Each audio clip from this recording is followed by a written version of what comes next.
Depois de mais um empate que deixou a torcida frustrada e o time longe da liderança geral da Série D, o Santa Cruz voltou aos trabalhos no estádio do Arruda. Mas o clima está longe de ser de tranquilidade. A reapresentação aconteceu de portas fechadas, sem imprensa, sem janela, sem qualquer tipo de abertura para o torcedor acompanhar. O elenco principal sequer foi a campo, ficou dentro do vestiário em um trabalho regenerativo. E só os jogadores reservas subiram para o gramado para uma movimentação com bola.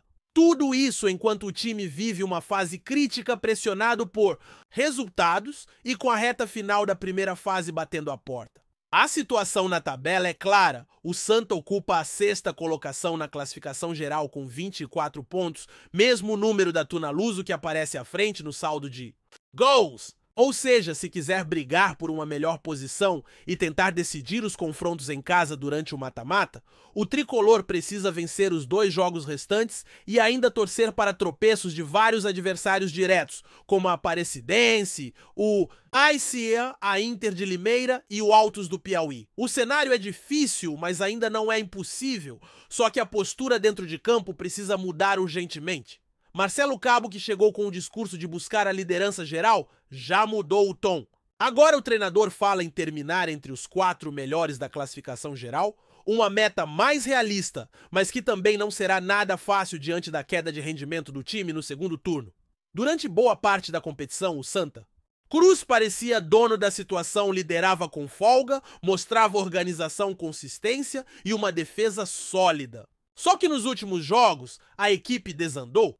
Perdeu intensidade e criatividade e principalmente poder de decisão. E o resultado disso foi a perda da ponta e uma sequência de partidas sem vitória que acendeu o alerta vermelho. O mais curioso é que esse discurso de priorizar a permanência entre os 4 melhores já deveria ter sido adotado há algum tempo. Afinal, na prática, estar entre os primeiros garante a vantagem de decidir em casa em praticamente todos os confrontos, com exceção de um eventual duelo contra os 3 melhores colocados da tabela. Só que olhando para os últimos anos da Série D, essa possibilidade de enfrentar um dos 3 primeiros é pequena. Ou seja, garantir uma posição entre os 4 seria suficiente para ter o mando de campo em fases decisivas. Mas nem isso está garantido neste momento. A situação é delicada. O Santa Cruz vai precisar vencer seus 2 próximos compromissos e ainda torcer por uma série de resultados paralelos. E mesmo vencendo, ainda corre o risco de não atingir esse objetivo caso os concorrentes mantenham a regularidade. A Inter de Limeira, por exemplo, já abriu uma vantagem considerável, quase 10 pontos à frente do segundo colocado. Isso mostra o quanto a reta final será dura e como a queda de rendimento do Santa pode custar caro. E essa arrancada final passa por 2 jogos que ganharam contornos de decisão contra o Horizonte e contra o 13. São partidas de tudo ou nada. Se tropeçar em alguma delas, o tricolor corre o risco não só de perder a chance de ficar entre os 4 primeiros da classificação geral, como também de perder a liderança do próprio grupo, o que significaria ter que fazer o primeiro jogo do mata-mata em casa e decidir fora, algo que complica ainda mais o cenário num campeonato tão equilibrado e truncado como a Série D. A Tunaluso, por exemplo, já aparece no caminho do Santa Cruz como possível adversário nas oitavas de final. Os grupos A1 e A2 se cruzam e os vencedores desses confrontos enfrentam os classificados dos grupos A3 e A4. Se essa combinação se confirmar e o Santa terminar atrás da Tuna, o primeiro jogo será no Arruda e a decisão no campo adversário. E aí vem outro problema: o estádio Francisco Vasques, casa da Tuna, sequer tem estrutura básica como refletores adequados. Eles chegaram a improvisar alguns equipamentos, mas existe a possibilidade do jogo ser transferido para outro local como a Curuzu, o Baenão ou até mesmo o Mangueirão. E jogar em campo neutro mesmo fora de casa ainda é melhor do que enfrentar condições precárias num campo sem estrutura. Mas o que mais preocupa neste momento é a oscilação dentro de campo. O Santa Cruz mostrou força no primeiro turno, chegou a empolgar a torcida, encheu o Arruda em diversas rodadas com públicos superiores a 30 mil pessoas. Mas hoje vive um momento completamente diferente. Os resultados não vêm, o desempenho caiu e a torcida começa a mostrar impaciência. A média de público caiu para 8, 9 mil presentes, o que ainda é expressivo, mas muito abaixo do que se espera do clube, que tem uma das torcidas mais apaixonadas do Brasil. E o reflexo dessa queda de rendimento pode ser fatal. O Central, que vem em ascensão, já ameaça a liderança do grupo. Se o Santa Cruz não vencer o Horizonte e o Central vencer seu jogo, a liderança muda de mãos. Isso deixaria o Santa numa situação ainda mais delicada, com a necessidade de vencer na última rodada e torcer contra adversários diretos. E o detalhe é que o Horizonte vem de uma sequência positiva, venceu o Ferroviário por 2-0 e ocupa a quarta posição com 14 pontos. Uma vitória diante do Santa praticamente selaria a classificação do time cearense para o mata-mata. E a briga está intensa. Ferroviário, Santa Cruz de Natal 13 e até o Souza ainda tem chances matemáticas de brigar por essa última vaga do grupo. O próprio Souza Lanterna com 13 pontos pode chegar dependendo da combinação de resultados. Então a reta final promete ser dramática e cada ponto vai fazer muita diferença. Além disso, o Santa ganhou mais um problema com a lesão do atacante Viniora. O jovem da base entrou no segundo tempo da última partida, ficou poucos minutos em campo, sentiu a posterior e precisou ser substituído saindo chorando. Após exames, foi diagnosticada uma lesão grau 2 e o jogador ficará pelo menos 15 dias no departamento médico. Uma baixa importante num momento delicado, principalmente por se tratar de um atleta que vinha ganhando espaço e confiança. No elenco principal, a lesão de Viniora também acende um alerta sobre o aproveitamento da base no Santa Cruz. Apesar do bom início do garoto, o clube ainda sofre com a falta de estrutura nas categorias inferiores. O próprio CEO do clube reconheceu a necessidade de investir mais nas divisões de base que há anos carecem de estrutura e planejamento. Essa situação precisa ser resolvida com urgência. O Santa precisa formar seus próprios talentos, revelar jogadores e utilizá-los com responsabilidade e planejamento. A base não pode ser tratada como um tapa-buraco em momentos de crise. E se dentro de campo o time não empolga fora dele, a situação política também interfere. A indefinição sobre o processo da SAF continua sendo uma pedra no sapato. O Conselho Fiscal ainda vai emitir um parecer que será analisado pelo Conselho Deliberativo. Enquanto isso, o clima é de incerteza e isso reflete em tudo, inclusive no elenco. Salários atrasados, falta de recursos, promessas não cumpridas. Tudo isso mina o ambiente e afeta diretamente o desempenho dos atletas. O torcedor percebe isso, sente que o clube está instável e começa a se afastar. E isso é perigoso demais. Marcelo Cabo falou sobre essa fase complicada e reconheceu que o time precisa melhorar mentalmente. O técnico afirmou que o elenco está sendo preparado para os jogos finais e que o foco agora é recuperar os jogadores emocionalmente, já que o futebol apresentado até tem sido propositivo, mas os resultados não aparecem. Cabo ressaltou que o time foi melhor em campo no último jogo, jogou no ataque com coragem sem volante no segundo tempo, mas não conseguiu transformar as chances em gols. Para ele, o problema agora passa mais pelo lado psicológico do que pelo técnico ou tático. E ele tem razão em parte. O Santa até mostrou evolução em alguns momentos, principalmente na postura. Contra o Central, por exemplo, foi para cima, criou oportunidades, tentou o tempo todo, mas a bola não entrou. E isso pesa principalmente quando os resultados não vêm. O torcedor começa a desconfiar, os jogadores sentem a pressão e o ambiente vai ficando cada vez mais pesado. Mesmo assim, o técnico garantiu que a equipe segue de olho no mercado. A diretoria tenta encontrar oportunidades para reforçar o elenco, visando a fase de mata-mata. Segundo ele, 2 jogadores já estiveram praticamente acertados, mas as negociações esbarraram em problemas contratuais, limitações de inscrição e até questões familiares, mas o clube segue atento. A ideia é trazer peças pontuais que cheguem para somar de verdade e não apenas para compor elenco. O fato é que o Santa Cruz precisa reagir, precisa vencer, precisa recuperar a confiança. Faltam apenas 2 jogos para o fim da fase classificatória e qualquer tropeço pode custar muito caro. Não dá mais para errar, não dá mais para entrar. Em campo sem foco total. O mata-mata é um campeonato à parte onde qualquer vacilo pode significar eliminação precoce. E o Santa, com toda sua tradição, não pode se dar ao luxo de mais um fracasso. O torcedor sabe da importância do momento. Mesmo com todas as dificuldades, continua apoiando. Pode até comparecer em menor número, mas segue ali firme acreditando que ainda dá. E se o time mostrar vontade, entrega e comprometimento, o Arruda pode voltar a pulsar como nos velhos tempos. Mas para isso, o futebol precisa aparecer. E a hora é agora. E mesmo com todas as dificuldades com a queda de rendimento, a pressão da torcida, a indefinição política e a ausência de vitórias nas últimas rodadas, o Santa Cruz ainda tem nas próprias mãos a chance de mudar sua história nessa reta. Final da Série D. A fase classificatória está se encerrando e os 2 próximos jogos ganharam um peso que talvez nem o torcedor mais pessimista esperava. O que era para ser uma reta final de confirmação de liderança virou uma missão de sobrevivência e busca por retomada.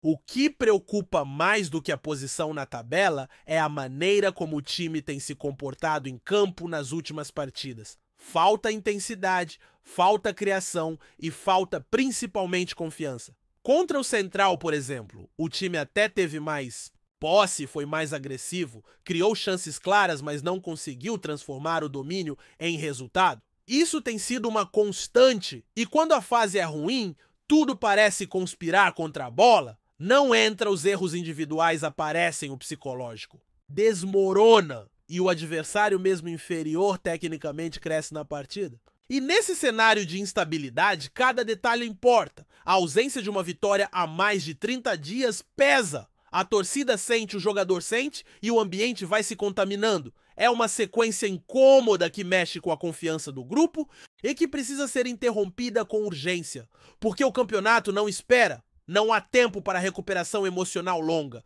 São 2 semanas e 2 jogos para mudar tudo. Ou se classifica com autoridade moral, ou entra no mata-mata de forma capenga, pressionado, desacreditado e sem a vantagem de decidir em casa. O torcedor do Santa Cruz está acostumado com sofrimento, com superações, mas também com grandes decepções. O histórico recente não ajuda, e isso pesa no imaginário coletivo. Ninguém quer ver o filme de 2023 se repetir. O acesso é o único objetivo possível para salvar a temporada. Qualquer resultado abaixo disso será mais uma página dolorosa na história do clube. E não há espaço para desculpas. O elenco atual, mesmo com limitações, tem condição de competir, mas precisa mostrar mais. Precisa jogar com alma, com coração, com entrega. Porque o acesso, se vier, não virá na técnica. Vai vir na raça. E essa raça precisa começar já na próxima rodada. O duelo contra o Horizonte é decisivo não apenas pela classificação, mas por tudo que envolve. Um adversário direto, embalado, que vem de vitória, que sabe que se vencer praticamente garante sua vaga. Vai ser jogo duro com cara de mata-mata. E o Santa precisa estar preparado. Precisa saber sofrer, saber reagir, saber decidir. Um empate pode não ser suficiente dependendo do que acontecer nos outros jogos. E uma derrota seria um desastre completo, com consequências diretas na tabela e principalmente na confiança da equipe. O que chama a atenção é que mesmo com a fase ruim, o Santa segue com uma das melhores campanhas do grupo. Isso mostra o quanto o início de campeonato foi sólido, mas também expõe o quanto o time caiu de rendimento. E essa oscilação precisa ser estancada. Porque se continuar nessa curva descendente, o Santa corre o risco de repetir campanhas passadas em que chegou ao mata-mata em baixa e acabou sendo eliminado por equipes teoricamente mais fracas, mas que estavam em melhor momento. E o mata-mata da Série D não perdoa. É uma competição ingrata, onde o emocional vale tanto quanto a tática, onde qualquer erro, qualquer desconcentração pode ser fatal. Por isso é fundamental que o Santa entre nessa fase com o mínimo de estabilidade, confiança e entrosamento. E isso só será possível com vitórias nesses 2 jogos restantes. Não importa se vai jogar bem ou mal. O que importa agora é vencer, somar pontos, garantir vantagem, recuperar o moral e chegar forte para os confrontos diretos que vão decidir o futuro do clube. A ausência do Viniora é mais um ponto negativo nesse momento. O atacante cria da base vinha sendo uma opção interessante no banco e chegou a mostrar personalidade nos minutos que esteve em campo, mas a lesão grau 2 na posterior vai tirá-lo de ação por pelo menos 15 dias. Ele já iniciou o tratamento no departamento médico, mas dificilmente estará à disposição para as últimas rodadas da primeira fase. Um desfalque que, além do aspecto técnico, pesa também pelo simbolismo. A base é uma das poucas saídas possíveis para o Santa nesse momento financeiro complicado. E perdê-la mesmo que temporariamente é um baque. A situação da base, inclusive, merece um capítulo à parte. Há muito tempo o Santa Cruz não revela jogadores com frequência e quando revela não consegue aproveitar corretamente. O caso de Viniora é quase uma exceção. O atleta vinha sendo observado com carinho pelo técnico Marcelo Cabo, que tem tentado dar minutagem aos mais jovens, mas a falta de estrutura de investimento e de planejamento ainda limita demais o desenvolvimento das promessas. É preciso mudar essa mentalidade. É preciso tratar a base como prioridade e não como opção emergencial. E tudo isso passa também pelo processo da SAF, que continua sendo um tema espinhoso nos bastidores do clube.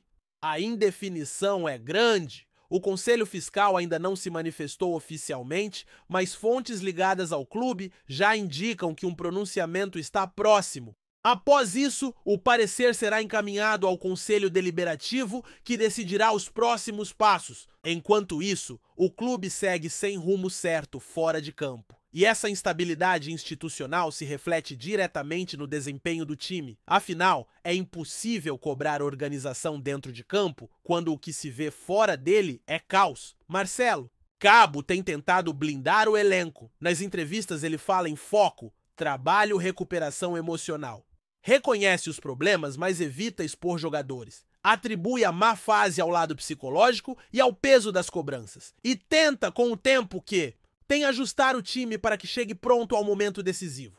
O treinador sabe que seu trabalho será julgado pelo mata-mata. Se conseguir o acesso, será herói. Se falhar, será mais um na lista de promessas não cumpridas. É o jogo, é a pressão, é o Santa Cruz. Nas últimas declarações, Cabo reforçou a importância do elenco estar preparado para todos os cenários. Falou em coragem, em postura ofensiva, em versatilidade. Disse que o time está pronto para jogar com a bola ou sem ela, que sabe ser propositivo quando precisa e reativo quando o jogo exige. Mas também admitiu que há jogadores sentindo o momento e que o foco agora é recuperar esses atletas física e emocionalmente. Ele terá cerca de 3 semanas de trabalho até o início do mata-mata. E sabe que esse tempo precisa ser aproveitado ao máximo. A comissão técnica, junto com a diretoria, também segue atenta ao mercado. Algumas negociações já aconteceram, mas não avançaram por motivos diversos, atletas com 2 competições no ano, problemas familiares, questões contratuais. O Santa está buscando peças que realmente façam a diferença, que venham para reforçar setores específicos, mas a limitação financeira é grande e a margem de erro é mínima. O elenco que está aí será, na maior parte, o mesmo que vai decidir o futuro do clube. E é com esse grupo que o torcedor vai ter que contar. Por isso, mais do que nunca, o Santa Cruz precisa se unir. Comissão técnica, jogadores, diretoria e torcida. Todos precisam remar para o mesmo lado. O momento é decisivo. Cada treino, cada escolha, cada fala tem peso. O clima interno precisa ser de concentração total, de foco de entrega. Porque o mata-mata é implacável, não vai esperar ninguém, não vai perdoar erros. E o Santa Cruz, com sua camisa pesada e sua história gigante, não pode mais ficar pelo caminho. A Série D não pode ser a realidade permanente do clube. Precisa ser o ponto de partida para algo maior. O recado está dado, os 2 jogos que restam não são apenas partidas, são finais. São confrontos que vão definir se o Santa chega forte como um dos protagonistas da próxima fase ou se vai apenas cumprir tabela sem vantagem alguma, rezando por sorte. E a sorte no futebol costuma sorrir para quem trabalha, para quem acredita, para quem se entrega. O Santa ainda pode virar esse jogo, mas precisa começar agora. A contagem regressiva já começou. Gostou da informação? Deixe seu like, compartilhe com os amigos e comente sua opinião sobre o que está rolando no esporte. Quer saber mais sobre seu time favorito? Continue acompanhando o Nordeste Sport News. Os bastidores do futebol nordestino foram sacudidos nesta semana por uma informação que até o momento circula apenas como rumor, mas que já causa um verdadeiro rebuliço entre os torcedores e especialistas do esporte. O empresário Luciano Hang, fundador da rede de lojas Havan e figura conhecida por seu estilo midiático e investimentos ousados, teria feito uma proposta bilionária pelo Santa Cruz Futebol Clube. Sim, você leu certo, bilionária. Fontes próximas ao clube e ao entorno do empresário revelaram que há sim conversas em andamento, ainda informais, sobre um possível investimento pesado no tricolor do Arruda. A proposta envolveria não apenas a aquisição dos direitos de gestão do futebol do clube, mas também um projeto de reestruturação completa do Santa, com foco em modernização do estádio, fortalecimento das categorias de base e, claro, o retorno às principais divisões do futebol brasileiro. Embora nenhuma das partes confirme oficialmente as tratativas, a movimentação nos bastidores já é intensa. Conselheiros do clube, em condição de anonimato, afirmam que há um interesse externo real e que as cifras são fora da curva. A ideia seria transformar o Santa Cruz em uma potência regional, capaz de competir com os grandes do Nordeste e, em médio prazo, almejar voos nacionais. Luciano Hang, conhecido por suas ações grandiosas e pela postura polêmica, já demonstrou interesse em investir no futebol anteriormente, mas nunca havia chegado tão perto de um clube tradicional como o Santa Cruz. A possível entrada de um nome desse porte no Arruda divide opiniões a quem comemore a chance de reerguer o clube com aporte financeiro e gestão empresarial. Outros temem pela perda da identidade coral e por uma eventual transformação do Santa em um produto. Enquanto o torcedor se pergunta se é sonho ou realidade, a diretoria segue em silêncio, alimentando ainda mais o mistério. Por ora, tudo não passa de um burburinho. Mas no futebol, rumores assim muitas vezes são o prelúdio de grandes reviravoltas. Obrigado por assistir ao Nordeste Sport News. Se você quer estar sempre atualizado sobre o que acontece no futebol do Nordeste, inscreva-se no canal e junte-se à nossa torcida.